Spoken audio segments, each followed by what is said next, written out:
Hello students, इस video में हम समझेंगे the fundamental unit of life. मतलब कि जीवन के लिए सबसे छोटी से छोटी इकाई जो हमें जीवित रखती है। मतलब कि जीवन की वह छोटी से छोटी इकाई जो होना बहुत ज़रूरी है। मतलब कि हम सेल के बारे में बात करेंगे। अगर आपसे कोई पूछे व्हाट इज़ सेल, तो आप क्या बोलते हो?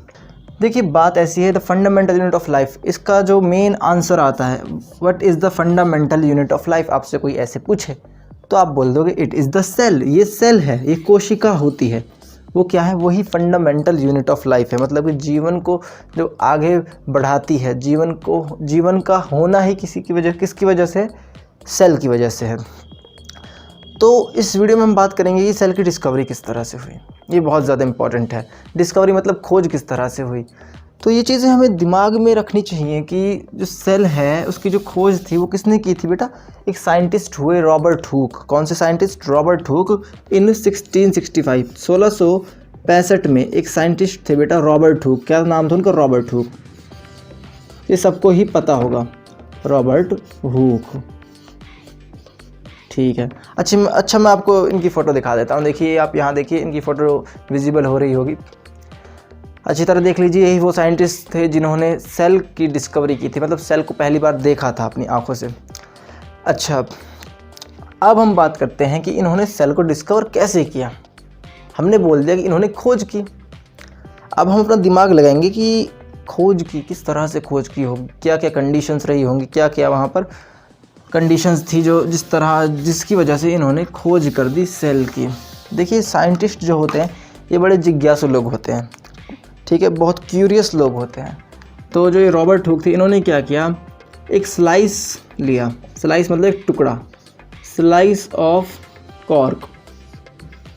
अब कॉर्क क्या होता है? और ये स्लाइस जो था ये बहुत पतला था, ये थिन था, बहुत थिन मतलब पतला सा। जो कॉर्क होता है ये पार्ट होता है ट्री का। ट्री का कौन सा पार्ट? जो बार्क होता है, बार्क मतलब छाल। बार्क को क्या बोलते हैं हिंदी में? छाल। जो छाल है ये उसका पार्ट होता है। मतलब कॉर्क जो है वो छाल का ही एक पार्ट है। अब इस कॉर्क को उन्होंने क्या किया? अपने माइक्रोस्कोप की हेल्प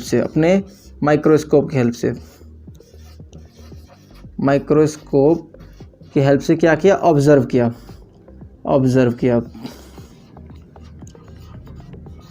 अच्छा जी, जब इन्होंने थिन स्लाइस ऑफ कॉर्क लिया और उसको अपने माइक्रोस्कोप के अंदर ऑब्जर्व किया तो इन्होंने बेटा वहाँ पर क्या पाया? इनको मिला वहाँ पर एक स्ट्रक्चर, एक ऐसा स्ट्रक्चर जो बिल्कुल दिखने में मधुमक्खी के छत्ते की तरह था। मधुमक्खी का छत्ता तो आपने देखा ही होगा किस तरह से होता है। उसके अंदर कुछ इस तरीके के कंपार्टमेंट बने होते हैं, कुछ इस तरीके के छोटे छोटे हिस्से होते हैं मधुमक्खी के छत्ते में।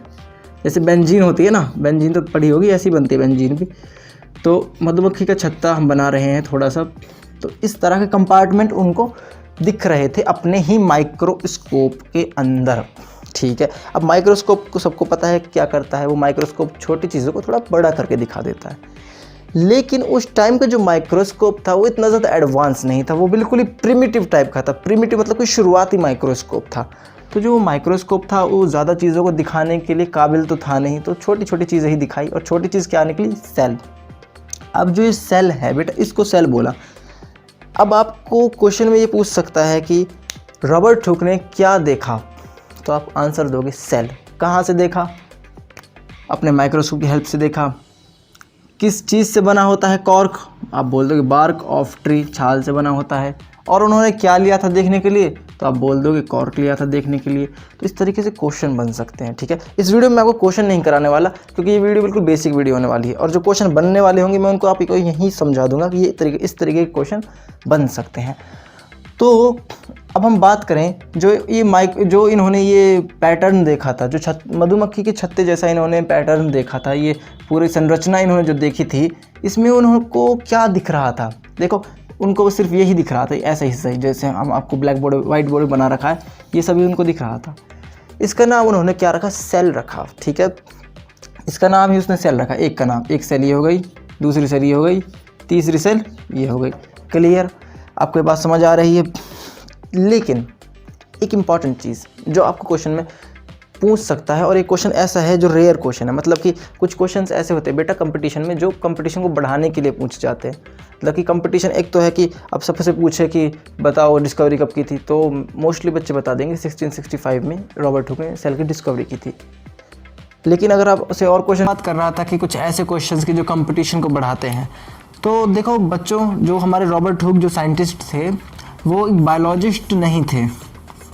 जो रॉबर्ट हुक हमारे साइंटिस्ट थे ये एक बायोलॉजिस्ट नहीं